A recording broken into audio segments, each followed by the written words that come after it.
할렐루야. 여러분 예배에 같이 하나님께 예배드리게 된 특권을 주신 하나님과 교회에 감사드립니다. 여러분 오늘 본문 잘 아시는 말씀이죠? 여러분 들었죠? 예수님이 6월절에 성전에 들어갔는데 딱 보니까 비둘기 파는 사람도 있었고 환전상도 있었고, 예수님이 그들을 보시고 다 그 상을 다 뒤엎으시고 채찍으로 그를 쫓아서 내보내시고 화를 내시고, 그리고 그들 보고 너희가 강도의 성전을 강도의 구렬로 만들었다, 이렇게 예수님께서 크게 책망했다는 말씀입니다.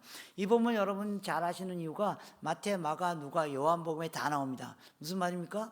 굉장히 좀 중요한 말이겠다, 중요한 본문이겠다, 이런 생각이 들지 않습니까? 또 본문에 요한복음의 병행 구절에 보면 예수님께서 노끈으로 채찍을 만들어서 그들 다 때려서 내쫓습니다. 성전에 들어와 있는 사람들을. 그러니까 예수님과 폭력, 이거 안 어울리는 말입니다.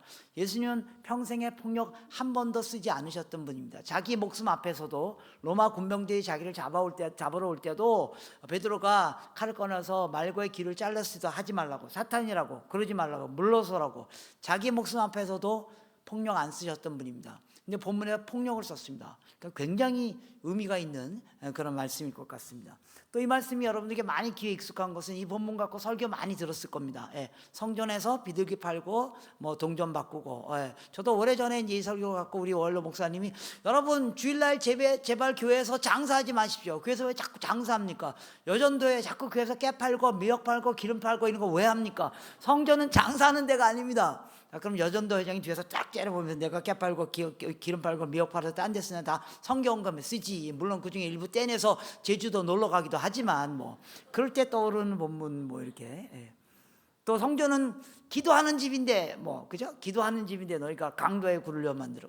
요새는 막 대회 때도 막 기타 치고 막 이러잖아요, 그죠? 근데 저희 대학부 때만 해도 교회에서 기타 치면 큰일 났습니다. 큰일 났습니다. 청년들이 이제 막 기타지, 그때 예수님 찬양 뭐 내게 강간도 평안 그거 할 때입니다. 막 하고 있으면, 청년부에서 하고 있으면 장로님이 딱 서서 이놈들 교회가 기도하는 데서 교회에서 기타 치고 말해, 기도 안 하고 기타 치고 연애하려고 그러지 뭐, 이럴 때 떠오르는 이미지가 있는 본문입니다. 설마 뭐 교회에서 좀 장사했다고, 그죠? 기타 조금 쳤다고 예수님께서 그들 보고 강도라 그랬을까요? 오늘 본문을 잘 이해하려면요, 성경 전체를 통해서 이해해야 됩니다. 성경 읽다가 잘 이해가 안 되면 안 될수록 성경 전체를 통해서 이해해야 됩니다. 자, 왜 거기 사람들이 많이 모였고 비둘기 팔고 동전 바꾸는 사람이 성전 안에 있었을까요? 그때가 6월절이잖아요. 6월절. 여러분 6월절 무슨 절기 아시죠? 유대인의 절기 중에 최고의 절기. 우리 말하면 광복절 같은 날이에요. 애굽에서 하나님께서 끄집어내는 그날. 그러니까 유대 절기 중에 최고의 절기예요. 그래서 성전에 많은 사람들이 예배하러 그 절기를 지키려고 성전에 몰려드는 거예요. 근데 왜 거기 비둘기 팔고 동전 바꾸는 사람이 있었냐면요, 그 당시 기록에 의하면 약 70만 명 정도 모였대요, 성전에. 그러니까 조그만 성전에 70만 명 모이니까 얼마나 많이 모였겠어요. 근데 거기 비둘기 파는 사람이 있었냐면요, 여러분 이런 겁니다. 그러니까 6월절 아침이 된 거예요. 그러면 예루살렘 성전 근처에 사는 사람들은 지난 1년 동안 키웠던 비둘기 중에 가장 깨끗하고 거룩해 보이는 비둘기 한 쌍 들고 성전에 오면 돼요. 근데 그때는 특별한 절기이기 때문에 예루살렘 성전에 있는 사람들, 근처에 있는 사람들만 오는 게 아니라 100km, 200km, 심지어 300km, 400km 멀리 떨어 있는 유대인들이 다 그 절기를 지키기 위해 성전에 온 거예요. 그래서 한 300km, 400km 떨어진 곳에 있는 유대인이 이제 성전에 예배 드리러 가려고 비둘기 한 쌍을, 깨끗한 1년 동안 키웠던 비둘기 중에 제일 예쁜 비둘기 한 쌍을 들고 어떻게 하는 거예요? 걸어오는 거예요. 그 당시는 걸어 다니는 시대였으니까. 그러니까 300km 떨어진 사람들이 걸어오려면 이제 한 달 전쯤에 떠나야 돼요. 최소한 2주, 3주 전에 떠나야 돼요. 그래서 2주, 3주, 한 달 전에 그 깨끗한 비둘기를 안고 오는 거예요. 오는 동안에 무슨 일이 일어나는 거야? 이 비둘기 눈 다 빠지고 털 다 빠지고 얼굴 새카매지고 개판 제물이 된다는 겁니다. 그걸 주님께 드릴 수 없다는 겁니다. 그래서 성전에 가장 가까운데 성전 안에 들어와 가지고 거기서 비둘기를, 그래서 그 사람들이 깨끗한 예물을 주님께 드리려고 거기서 비둘기 파는 사람이 있었던 거예요. 그래서 비둘기 사갖고 드리는 거예요. 왜 거기에 동전 바꾸는 사람이 있었어요? 당시 예루살렘은요, 예루살렘끼리 쓰는 화폐가 따로 있었어요. 그래서 예루살렘 바깥 지방에서 와서 거기서 물건을 사려면 화폐를 바꿔야 돼요. 그래서 그들이 예배 잘 드리게 하려고, 좋은 예배 드리게 하려고 동전을 바꿔준 사람이 있었던 겁니다. 물론 그러면서 거기서 돈 떼먹는 사람도 좀 있겠죠. 그러나 기본 원리는 그것 때문에 생긴 겁니다. 여러분 주일날 주님께 예배 드리러 갈 때 좋은 예물, 깨끗한 예물을 드리는 거 나쁜 거 아니잖아요. 예. 저희 어머니는요 옛날에 시장에서 장사하셨던 분이에요. 시장에서 막 장사하다 보면 지금 다 카드로 결제하지만 옛날에는 현금 박치기잖아요. 현금 박치, 그죠? 그래서 빳빳한 1,000원짜리만 들어오면 이게 성경책 사이로 들어갑니다. 그다음 주일날 모여 그래서 다 모아놓고 그 빳빳한 1,000원짜리 중에 제일 빳빳한 거 그거 각각 한 장씩 나눠주면서 이거 갖고 헌금해. 좋은 거예요, 나쁜 거예요? 좋은 거예요. 네. 여러분 주일날 그래도 깨끗한 옷 입고 오신 게 이거죠, 그죠? 네.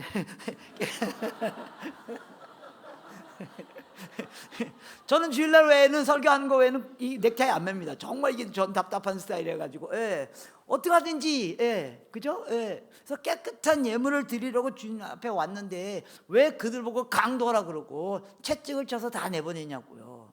여기에는 어마어마한 의미가 있습니다. 여러분 예루살렘이 예수님이 성전에 들어갔는데 그 성전은 처음에 누가 지은 성전이에요? 성전 다윗과 솔로몬이 지은 성전, 그죠? 그리고 바벨론에 포로 잡혀갔다 돌아와서 허물어졌던 성전을 다시 지은 성전. 그 다음에 로마가 통치하에 그 성전이 무너졌는데 헤롯 왕이 유대인들에게 잘 보이려고 많은 돈을 들여서 지은 그 성전. 그 성전에 예수님이 들어가셨다는 겁니다. 여러분 구약에서 성전의 의미가 뭐예요? 성전은 건물 말하는 거 아닙니다. 여러분 알고 계시죠? 여러분 아주 아름다운 성전을 갖고 있는데 성전은 건물이 아닙니다. 성전은 어디예요? 사람입니다. 사람. 그리고 성전은 어디예요? 하나님의 임재입니다.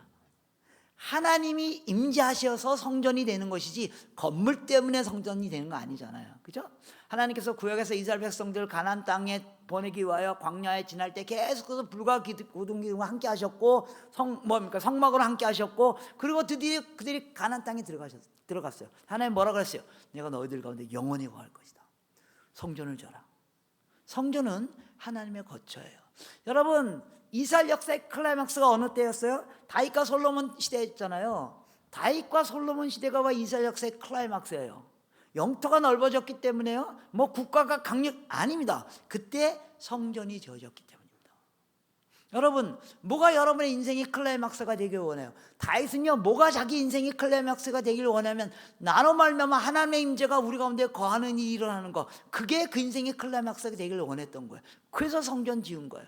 여러분 뭐가 여러분 인생의 클라이막스가 되길 원하십니까? 여기 보니까 결혼 안 하신 싱글 자매님들도 많이 계신데 뭐가 여러분의 인생의 클라이막스가 되길 원하십니까? 드디어 그 형제를 만나는 순간이요 여러분 인생의 절망의 시작입니다. 어느 날 밥 먹는데 아내가 이렇게 탁 째려봐. 그래서 와 왜 또 째려봐 그랬더니 말 좀 해봐 빨리. 그랬더니 툭 이렇게 말해. 내 인생의 절망이 언제 시작됐는 줄 알아? 그래서 내가 언제? 그러니까 당신 만나가부터요 그러더라고요. 물론 저 아내 저 좋아합니다. 저도 아내 좋아하고요. 여기 저 연세가 있으신 분 뭐가 여러분의 인생의 클라이막스가 되기를 원하십니까? 하나님께서 은혜 주셔서 신앙생활 잘하고 생활도 잘하고 아이들 십장가 다 보내고 그 다음에 노후 자금 은퇴 자금까지 만들어가지고 바닷가에 앉아서 조개 껍질을 줍고 있는 거예요? 뭐 하세요. 뭐 그런 게 여러분의 인생의 클라이막스가 돼도 좋겠죠. 다윗은 뭐가 자기 인생의 클라이막스가 되기를 원하냐면 나로 말미암아 나와 우리 공동체 가운데 하나님이 영원히 거하는 일이 일어나는 것입니다. 여러분의 인생의 클라이막스에 일이 일어나길 원합니다. 여러분으로 말미암아 여러분의 가정과 여러분이 속한 공동체 안에 교회 안에 하나님의 임재가 영원히 거하는 일, 그것 때문에 성전 지은 겁니다. 그리고 다윗에 이어서 솔로몬이 그 성전을 완성한 거잖아요. 그 성전에 예수님이 들어가셨다는 겁니다. 열왕기상 8장에 보면요 솔로몬이 성전을 다 짓고 이제 성전에 지금 하나님의 임재 앞에 서서 기도합니다. 열왕기상 8장에 보시면요 8장 22절에 보면 화면 본문 좀 띄워주시면 좋겠습니다. 8장 22절에 보면요 띄워지나요? 안 띄워지는구나. 이거 꼭 띄워야 되는데 꼭 띄워줘야 되는데 제가 부탁했는데 오케이 여러분 성경책 오케이 왔습니다. 오케이 8장 22절에 보면 이제 솔로몬이 이렇게 하면 22절에 솔로몬이 여호와의 제단 앞에 서서 이스라엘 온 회중과 마주 서서 하나님을 향해 손을 펴고 이게 뭐예요? 이때 솔로몬 인생의 클라이막스예요. 뭐예요? 하나님이 여기 계신 거예요. 그리고 자기가 얻은 모든 부귀 영화가 있는 거예요. 거기에 딱 서서 손 얹고 기도하는 겁니다. 솔로몬 인생의 클라이막스입니다. 그러면서 이렇게 기도합니다. 23절 이르시되 이스라엘 하나님 여호와여 위로 하늘과 아래로 땅에 주와 같은 신이 없네. 하나님은 뭐 성전에만 계신 분이 아니에요. 하나님은 온 세상에 계신 분이에요. 주께서 온 마음으로 주의 앞에 행하는 종들에게 언약을 지키시고 은혜를 베푸셨습니다. 주께서 주의 종 내 아이 다윗에게 하신 말씀을 지켜서 주의 입으로 말씀하신 걸 손으로 이루심이 오늘과 같음이라. 그럼 무슨 말이에요? 23절에 보면 하나님께서 우리 종들에게, 우리 종들 이스라엘 백성 말하는 거예요. 이스라엘 백성에 언약을 세우셨는데 그 언약을 지키고 은혜를 베푸신 게 바로 이 성전입니다. 그런 뜻입니다. 23절에 우리 조상 다윗, 우리 조상, 우리 이스라엘 조상에게, 우리 이스라엘 민족에게 하나님이 언약을 세우셨고 그것을 지킨 게 우리에게 은혜고, 그래서 하나님이 지금 여기 계신 겁니다. 그런 뜻이라는 겁니다. 자, 그러면 이스라엘 백성의 조상이 누구예요? 다 솔로몬의 조상이 누구예요? 우리 솔로몬 우리 조상, 그럼 누굴 말하는 거예요? 아브라함. 네, 아브라함. 하나님이 아브라함으로 말미암아 만들어진 이스라엘 백성에게 언약을 세우셨어요. 약속을 세우셨어요. 그 내용이 뭐예요? 그게 바로 창세기 12장 1절부터 3절입니다. 여러분 창세기 12장 1절부터 3절 한번 보시겠습니까? 또 화면 한번 띄워주시면 좋겠습니다. 예, 우리 한번 다 같이 읽어봅시다. 창세기 12장 1절부터 3절 시작. 여호와께서 아브라함의 시대에 너는 고향과 친척과 아버지의 집을 떠나 내가 내게 보여줄 땅으로 가라. 내가 너로 큰 민족을 이루고 내게 복을 주어 내 이름을 창대케 하리니 너는 복이 될지니라. 너를 축복한 자에게 내가 복을 내리고 너를 저주하는 자에게 내가 저주하리니 땅의 모든 족속이 너로 말미암아 복을 얻을 것이라 하신지라. 여러분 잘 아시는 말씀입니다. 많이 들었던 말씀입니다. 하나님이 이스라엘의 첫 시조인 아브라함에게 불러다가 약속하시는 장면입니다. 여러분 성경은 우리가 어떻게 이해해야 돼요? 성경을 이해하는 방법은 두 가지입니다. 첫 번째, 성경 하나님의 말씀입니다. 그래서 성령의 도우심으로 이해하셔야 됩니다. 성경 읽을 때 하나님 도와주시옵소서, 깨닫게 해주십시오. 두 번째, 성경은 하나님의 말씀이지만 동시에 성경은 하나님의 말씀을 하나님의 인간을 통해서 기록한 겁니다. 그래서 성경 잘 이해하는 방법이 뭐예요? 두 번째로는요, 국어책 읽듯이 읽으셔야 돼요. 혹은 소설책 혹은 신문기사 읽듯이, 그래야지 내용을 파악할 수 있어요. 자, 그럼 여러분 고등학교 다닐 때 지문 공부 많이 하셨죠? 그러면 이 지문의 내용을 이해하려면 뭐 찾아야 돼요? 주어 찾아야 되고요, 반복되는 동사 찾아야 되고, 목적어 찾아야 됩니다. 그죠? 여기서 주어가 누구예요? 여호와께서. 네, 그죠? 하나님이 뭐 말씀하시는 거예요. 자, 이 문장에서 계속해서 반복되는 동사가 뭐예요? 뭐 하겠다, 뭐 하겠다, 뭐 하겠다, 뭐예요? 복을 주시겠다고요. 그래서 하나님이 복을 주시겠다는 문장입니다. 그죠? 네. 그 다음에 목적어 찾아야 되잖아. 하나님이 누구에게 복을 주시겠다고 약속하시는 거예요? 아브라함에게. 하나님이 아브라함에게 복을 주겠다고 말씀하신 것이 이 본문의 내용입니다 라고 우리가 이 본문을 읽고 즉각적으로 반응하잖아요. 이게 기독교의 비극입니다. 여기서 주어가 아브라함이 아니에요. 목적어가 아브라함이 아니에요. 하나님이 아브라함에게 복을 주겠다고 약속한 게 아니고요. 잘 보세요. 여호와께서 아브라함에게 뭐라고 얘기했냐면 3절에 땅의 모든 족속이 너로 말미암아 복을 얻을 것이다. 하나님은 아브라함에게 복 주시는 게 목적이 아니고 하나님은 모든 족속을 복 주시는 거예요. 온 땅을 복 주시는 분이 하나님인 거 아시죠? 네.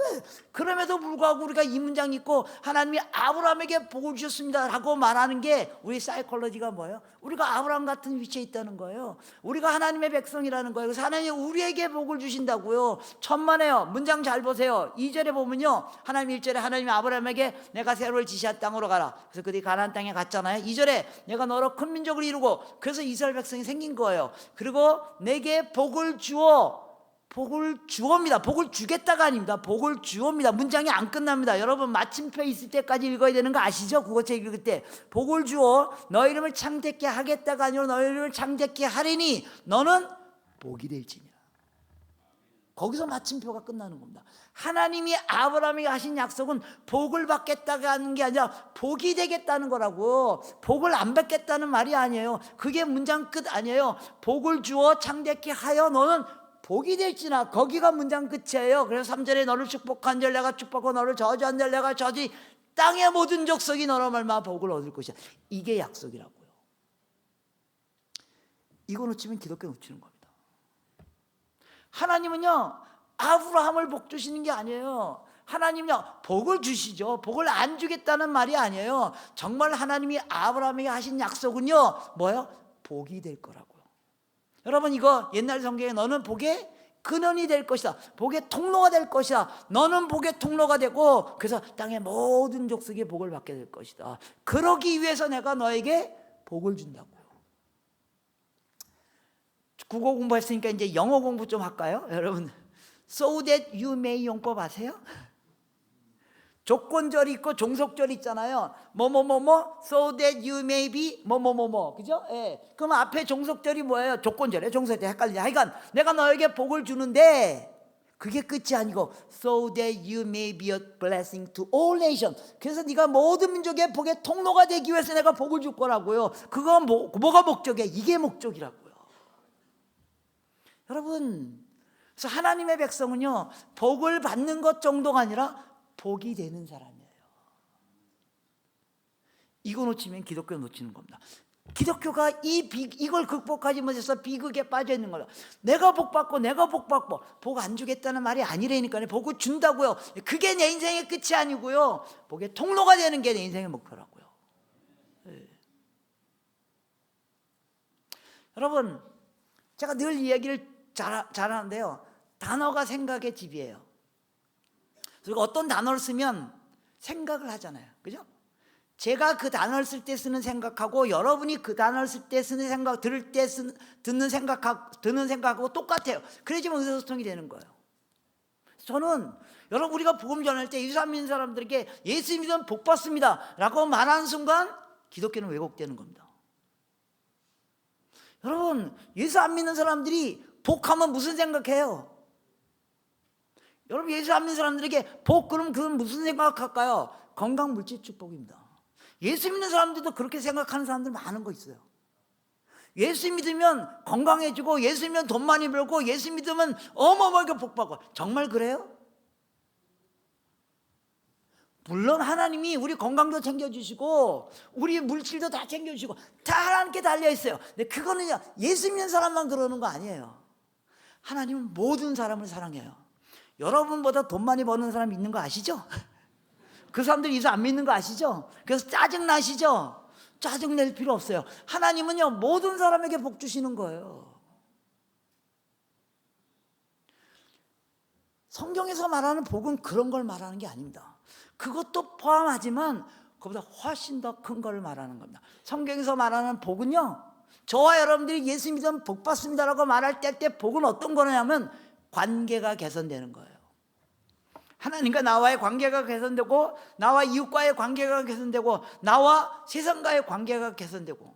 여러분, 우리가 예수 믿으면 하나님과 나의 관계가 어떻게 개선돼요? 원래 나하고 하나님하고 무슨 사이였어요? 원수였잖아요. 원수 사이였잖아요. 우리가 죄인이기 때문에 하나님은 죄하고 가까이 아니시거든요. 그래서 하나님 우리 보면 그냥 무조건 죽여야 돼요. 하나님은 죄를 용납하실 수 없는 분이기 때문에 원수 사이예요. 그래서 하나님과 우리 사이에 큰 장벽이 있었다고요. 하나님을 못 만난다고요. 근데 하나님이 이 장벽을 무너뜨리려고 어떻게 하셨어요? 잘 아는 그럼 예수 그리스도 앞에 우리의 모든 죄를 그가 다 지시게 하시고, 예수님이 우리의 모든 죄를 위해 십자가에 돌아가셨고, 그리고 예수님이 죽으시는 순간 히브리서에 있는 것처럼 회당의 장막이 위에서부터 아래로 찢어지면서 하나님과 우리 사이에 있던 장막이 없어지고 장벽이 없어지고 하나님과 우리가 관계가 개선된 거예요.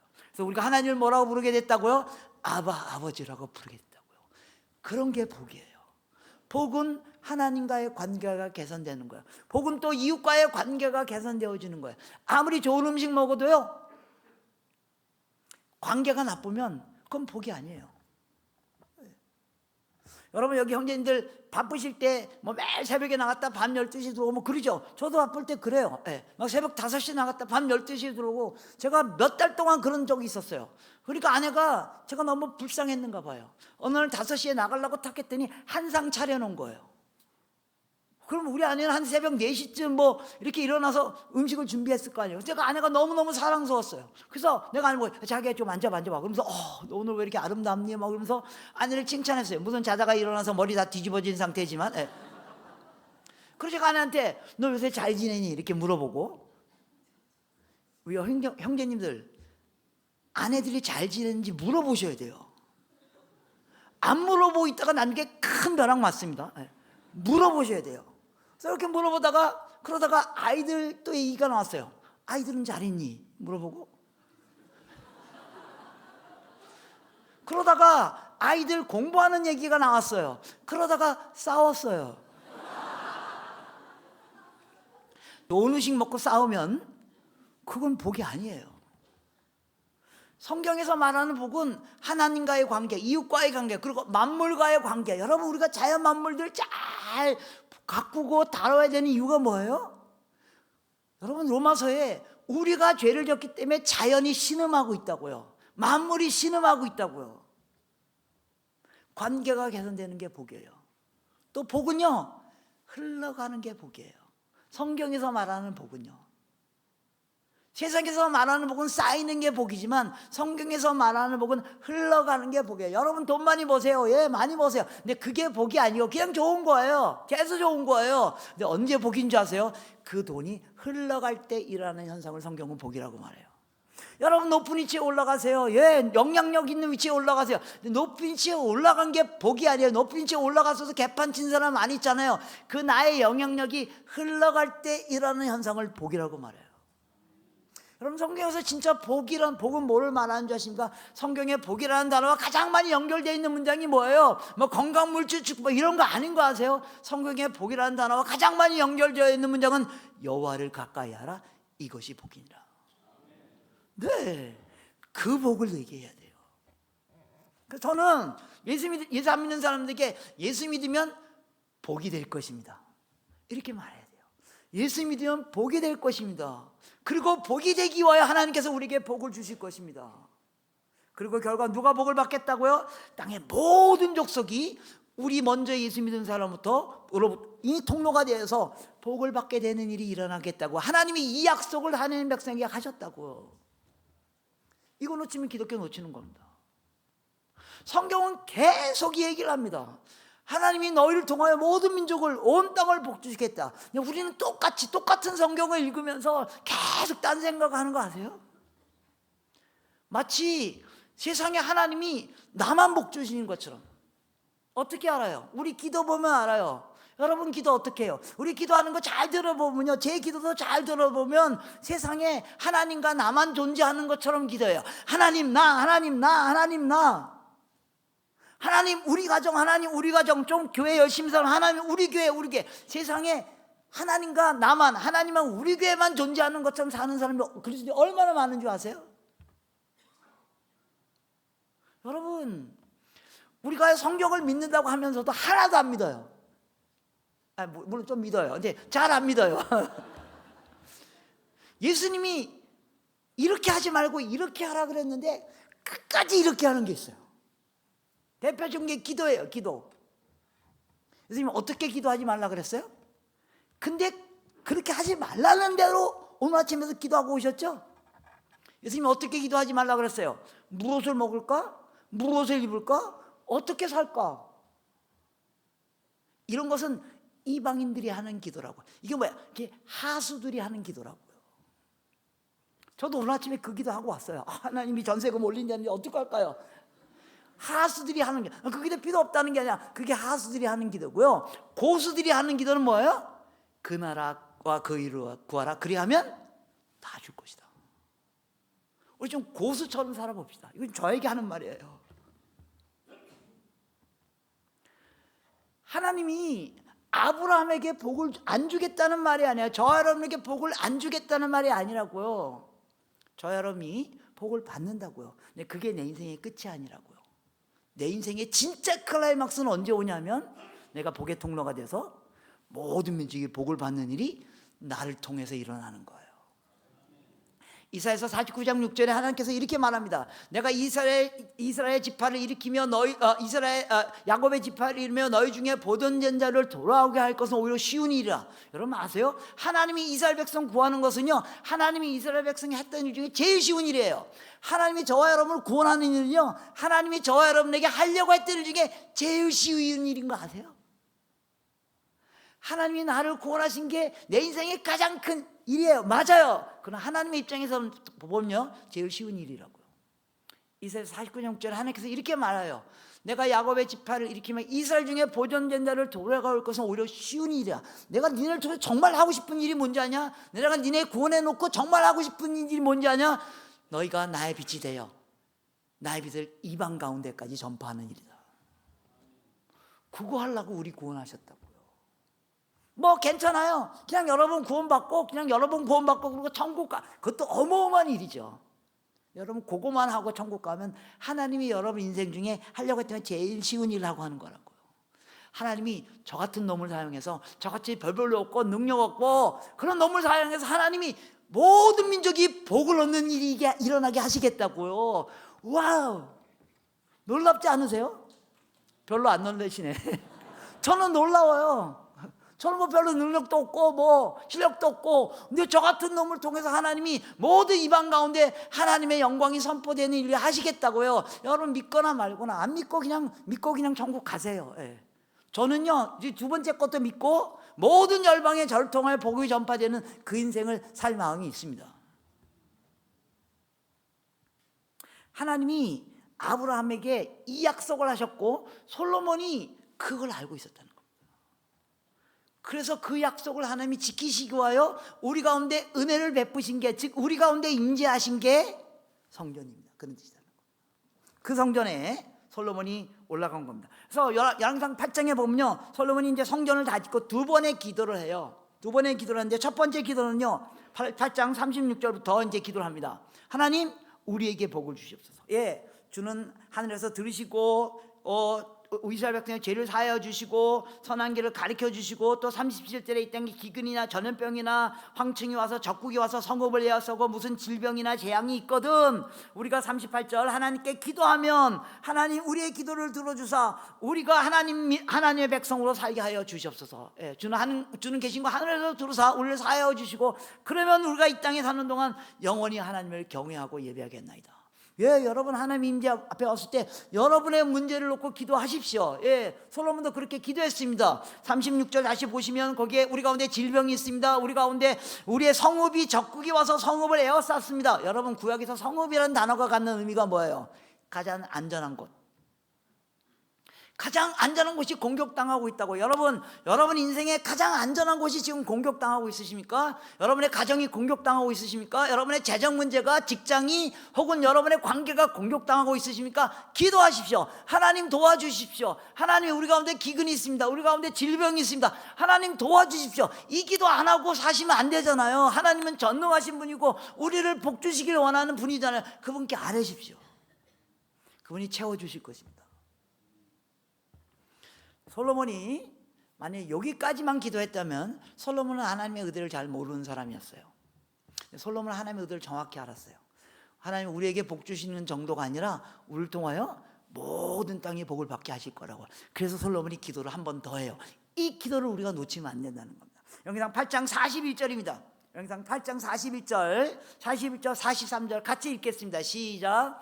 또 주의 백성 이스라엘에 속하지 아니한 자 곧 주의 이름을 위하여 먼 지방에서 온 이방인들이 할지라도 그들이 주의 크신 이름과 주의 능한 손과 주의 표심팔의 소문을 듣고 와서 이 성전을 향하여 기도하거든 주는 계신 거 하늘에서 들으시고 이방인이 주께 부르짖는 대로 이루사 땅의 만민이 주의 이름을 알고 주의 백성 이스라엘처럼 경외하게 하옵시며 또 내가 건축한 이 성전을 주의 이름으로 일컫는 줄 알게 없어서. 예, 솔로몬이 정확히 알고 있었어요. 하나님 왜 우리에게 임재하냐면 우리에게 복을 주시고 플러스 우리가 복의 통로가 돼서 저 먼 데 있는 이방인들도 이 성전에 와서 하나님께 복을 받게 하려고, 그러려고 성전 지으신 거죠. 그래서 두 번째, 하나님 이스라엘에 속하지 않은 먼 데 사는 이방인들이 할지라도 하나님에 관한 소문을 듣고 이 성전에 와서 기도하면 하나님 그들의 기도도 드사 그들도 우리 이스라엘 백성처럼 하나님을 예배하는 자가 되게 하여 주시옵소서. 성전은 만민이 기도하는 집입니다.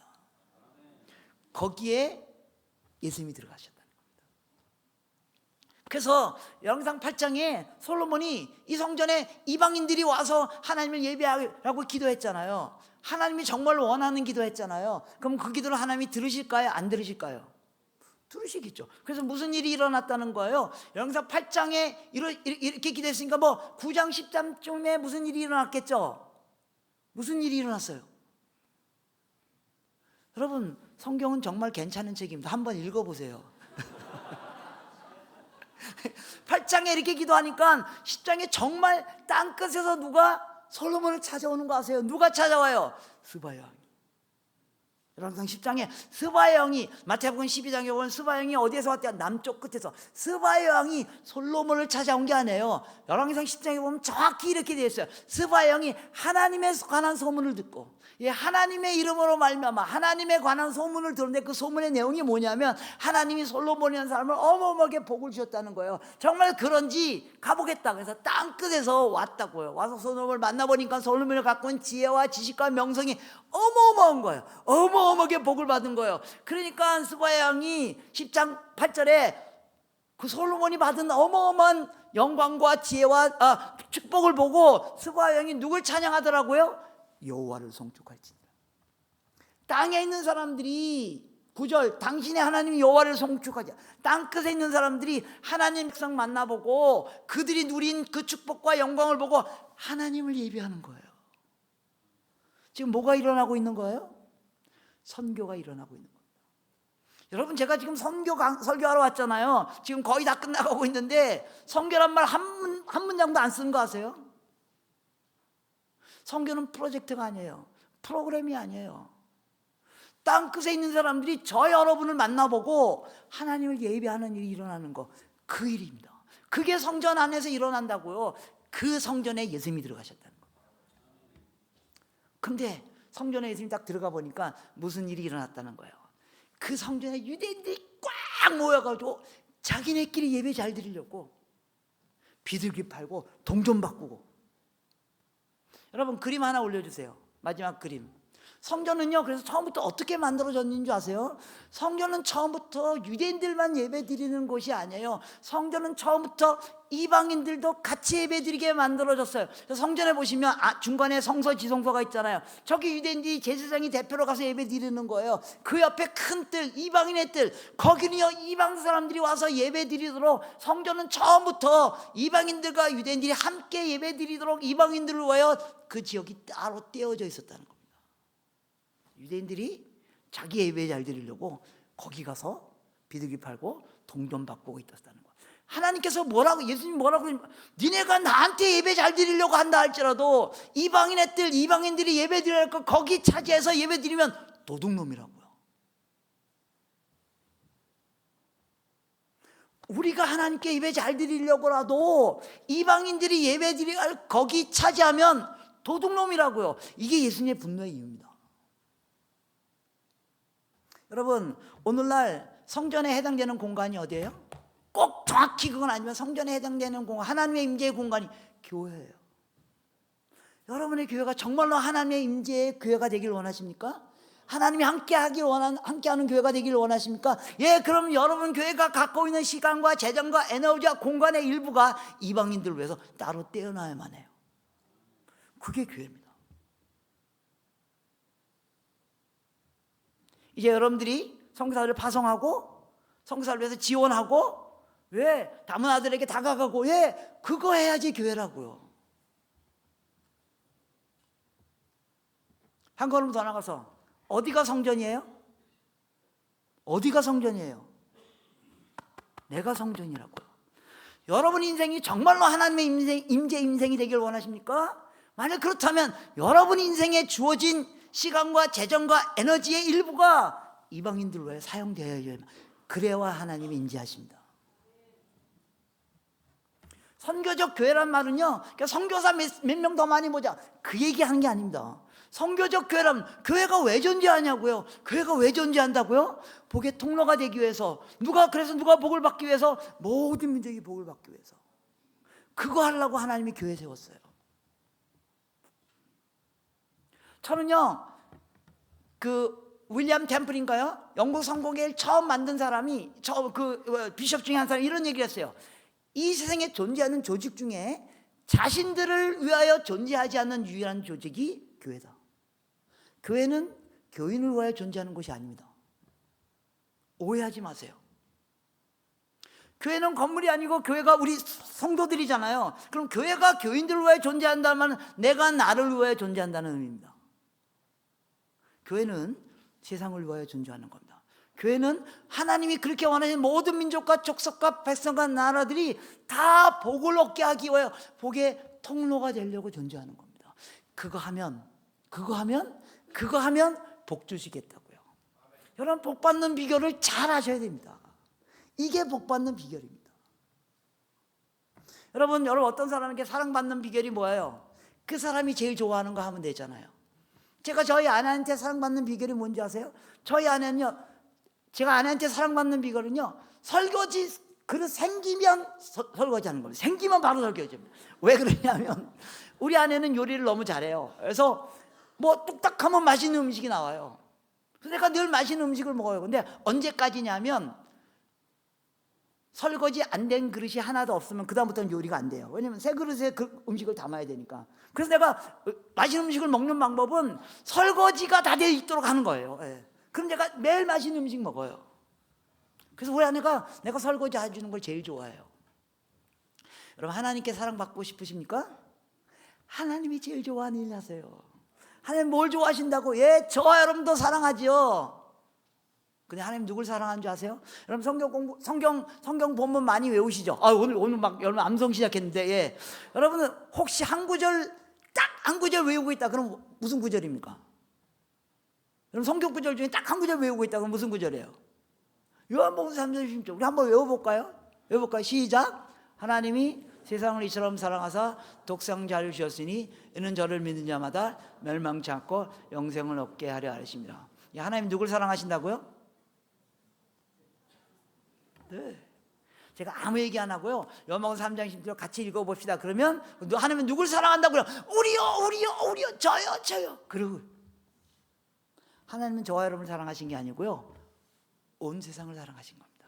그리고 우리가 그 안에 있는 겁니다. 그리고 먼저 사랑받은 우리가 하나님이 원하시는 그 일에 참여하면 계속 사랑을 주신다고요. 그래서 저는 하나님이 아침에 일어나서 제일 먼저 하는 일이 뭔지 아세요? 하나님이 제일 좋아하시는 거 제일 먼저 해요. 그럼 하나님이 저를 제일 좋아할 거거든요. 하나님이 제일 좋아하는 게 뭐라고요? 모든 민족이 복을 얻는 겁니다. 그래서 제가 아침에 일어나서 제일 먼저 하는 건요, 저는 성경도 안 피고요, 다른 거 안 하고요, 제일 먼저 하면 이 핸드폰에 매일 하루에 한 민족을 위해서 기도할 수 있는 앱이 있는 거 아시죠? 앱. 예. 그걸 깔아요. 여러분도 나중에 까세요. 세계기도 정보라는 앱이 있습니다. 그거 깔면요, 매일 한 민족씩을 위해 기도하는 게 올라와요. 오늘 아침에도 방글라데시입니다. 방글라데시에 벵갈족이 2억 1천만 명이 있는데요, 거기 기독교가 1%가 안 돼요. 여러분, 오늘 우리가 이렇게 어마어마한 사람들이 모여서 예배 드리잖아요. 오늘 지금 11시 이 시간에 한국의 모든 아파트 상가에 예배가 일어나고 있는 거 아시죠? 왜냐면 모든 아파트 상가에 교회가 없으면 아파트 상가 아닌 거 아시잖아요. 그죠? 모든 아파트, 큰 거리, 도시의 큰 거리, 사거리 앞에 뒤에 다 교회예요. 지금 이 시간에 모든 땅에서, 모든 곳에서, 한국의 모든 곳에서 주님을 예배하고 찬양하고 경배하고 있잖아요. 근데 지금 이 순간에 하나님의 마음이 어디가 있는 줄 아세요? 비행기 타면 1시간밖에 안 떨어진 일본, 하나님의 마음이 거기가 계시다고요. 99마리의 양을 남겨놓고 한 마리의 양을 찾아나가는 이 에비에미의 마음. 10손가락 깨물어 안 아픈 손가락 없다는 말. 저희 딸 중 딸이, 제가 결혼 늦게 해서 아이가 지금 아직 대학 다니거든요. 저희 집이 안양이에요. 평촌이에요. 근데 아이 학교가 저쪽 이문동 그쪽 끝이에요. 그래서 하루에 막 2시간 3시간씩 전철 타야 돼요. 그래서 저녁 때 조금만 늦게 오면 계속 몇 시까지 오냐 그거 계속 커뮤니케이션을 문제 날까 봐. 한 번은요, 밤 12시가 됐는데 통화가 안 되는 거예요. 저 죽는 줄 알았어요, 그날 밤에. 여러분, 이 에비에미의 마음을 아세요? 아시잖아요.